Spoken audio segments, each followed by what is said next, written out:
Okay, in first question it is mention propyl ethanoate एक room में है जो कि एवापोरेट हो रहा है एंड देन डिफ्यूज़ हो रहा है पूरे रूम में। Now what is mean by the term diffusion? अगर कोई जिस तरीके से गैस सॉलिड लिक्विड गैस होते हैं, तो गैस के अंदर जो पार्टिकल्स होते हैं उसे हम कहते हैं मॉलिक्यूल्स। अगर मॉलिक्यूल्स अचानक से वाइडली स्प्रेड हो जाएं, जो कि वो होते हैं, तो इसे हम कहते हैं इस प्रोसेस को हम कहते हैं डिफ्यूजन। और वो जो स्प्रेड होने का प्रोसेस उसे हम कहते हैं डिफ्यूज़।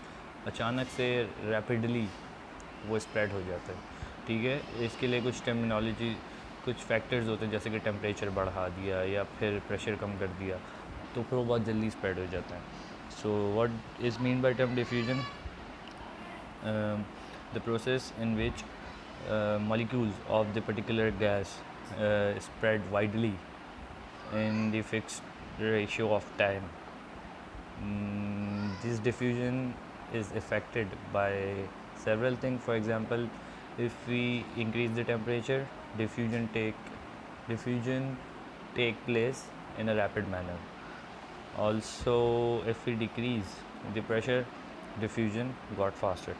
Secondly, ये कह रहे हैं what happened to the rate of diffusion of propyl ethanoate as the temperature of the room increases. मैंने ऊपर बताया कि जैसे ही टेम्परेचर हम बढ़ाते हैं, उनके अंदर की जो एनर्जी होती है वो इंक्रीज़ हो जाती है। तो एनर्जी इंक्रीज़ होने का मतलब ये है कि वो जल्दी से अपनी मोशन परफॉर्म करते हैं, जल्दी जल्दी मूव करते हैं, जो कि वो करते हैं ऑलरेडी, बट टेम्परेचर बढ़ाने से वो और जल्दी से डिफ्यूज़ होते हैं, ठीक है। तो काइनेटिक पार्टिकुलर थ्योरी भी यही कहता है कि जो गैस पार्टिकल्स होते हैं, गैस मॉलिक्यूल्स होते हैं, वो हर वक्त फ्रीली मूव कर रहे होते हैं इन ऑल डायरेक्शन, बट टेम्परेचर बढ़ाने से वो ज़्यादा रैपिड मूव करते हैं। इन पार्ट बी भी मैंने तुम्हें बताया कि बॉयज़ लॉ कहता है कि वॉल्यूम बढ़ाने से प्रेशर कम होता है, तो प्रेशर बढ़ाने से वॉल्यूम कम होगा। इसमें यही कह रहे हैं कि प्रेशर बढ़ाए तो क्या होगा, तो वॉल्यूम कम हो जाएगा, ठीक है।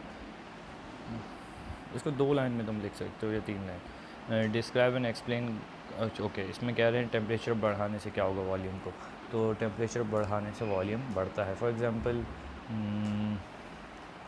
बॉम्ब ब्लास्ट, टेम्परेचर जैसे ही रेज अप होता है एक ब्लास्ट होता है। क्यों? क्योंकि उसके अंदर जो पार्टिकल्स होते हैं उन्हें ज़्यादा जगह चाहिए अब, तो वो जल्दी ज़्यादा जगह हासिल करने के लिए तेज़ी से एग्जैजरेट होते हैं, एक्सपेंड होते हैं, जिसकी वजह से नुकसान होता है हमें, ठीक है। इसके अलावा एक और एग्जांपल अगर मैं तुम्हें दूँ तो वो ये होगी कि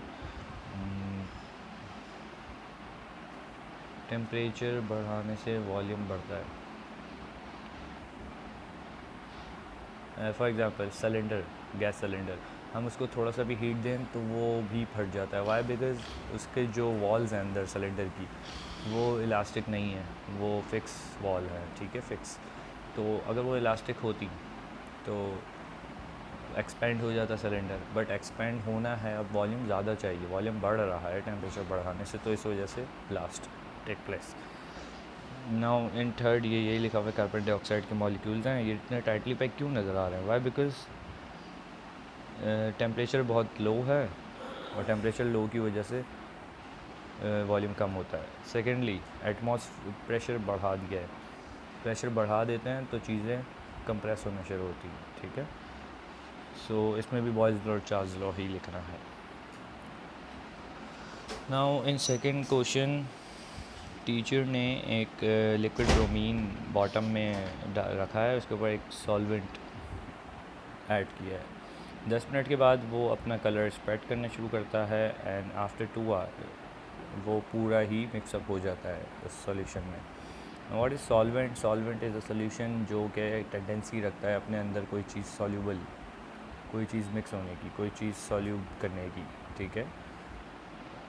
तो जो ब्रोमीन है वो इजीली सॉल्वेंट में डिज़ोल्व हो सकता है, बट क्यों नहीं हुआ? वाई? बिकॉज़ लिक्विड के पार्टिकल्स गैस के मुकाबले में बहुत स्लोली मूव करते हैं, तभी इसमें इतना टाइम लगा। अगर हम इसके पार्टिकल्स को टेम्परेचर दे देते तो ये जल्दी रिएक्शन हो जाता, और या फिर हम इसके पार्टिकल्स को हैंड से शेक करते या मूव करते तो भी जल्दी हो जाता। हमने इसके साथ कुछ भी नहीं किया, इस वजह से ये इसमें टाइम लगा, रिएक्शन में डिज़ोल्व हो गया बट टाइम लगा। ये ग्राफ बना हुआ है, एक एलिमेंट है जो जिसका अपना खुद का टेम्परेचर 20 था, देन टेम्परेचर हम बढ़ाते गए और ये ग्राफ है हमारे सामने. First question is what was the temperature of stearic acid after 3 minute of heating. तो 3 मिनट हीट किया तो ये कुछ 30 पे जा रहा है. तो 30 Celsius is the temperature after 3 minutes of heating stearic acid. तो 3 minutes is the answer. Sorry, 30 Celsius. Using the information on the graph to determine the melting point. Melting point वो होता है जहाँ पे आके थोड़ी देर के लिए टेम्परेचर रुक जाता है. तो ये स्ट्रेट लाइन जो है ये मेल्टिंग पॉइंट. कभी भी ऐसा ग्राफ है स्ट्रेट लाइन जहाँ भी बनी हो समझ लेना कि ये मेल्टिंग पॉइंट है. या तो सॉलिड मेल्ट होके लिक्विड में आ रहा है या लिक्विड फर्दर एवापोरेट हो रहा है. तो अगर चाहिए सॉलिड होती तो लिक्विड में हो रही है और लिक्विड है तो गैस में हो रही है. But straight line is the melting point. ये कितना है? आई थिंक 70 है अगर तुम देखो. ओके, ये है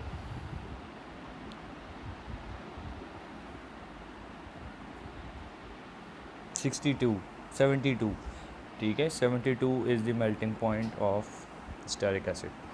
या तुम सही से अगर इसको देखो तो ये है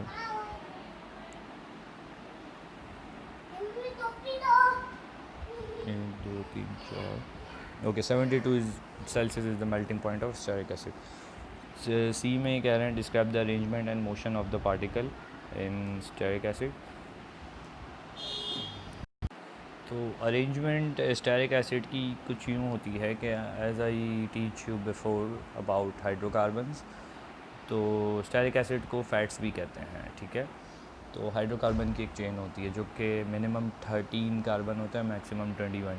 अगर कार्बन अरेंजमेंट में तुम लिख सकते हो it is the homologous chain of hydrocarbon in which minimum 13 carbon और मैक्सिमम 21 कार्बन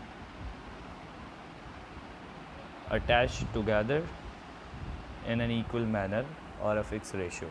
ठीक है, मोशन कैसा होता है? Motion as I told you before के लिक्विड है ये. ठीक है, तो लिक्विड के पार्टिकल फ्रीली मूवेबल होते हैं बट इस कंपेयर टू गैस कम होते हैं. तो मोशन इसकी ऐसी है कि this acid moves in all direction in an equal manner और it is a freely movable, it has a freely movable particles.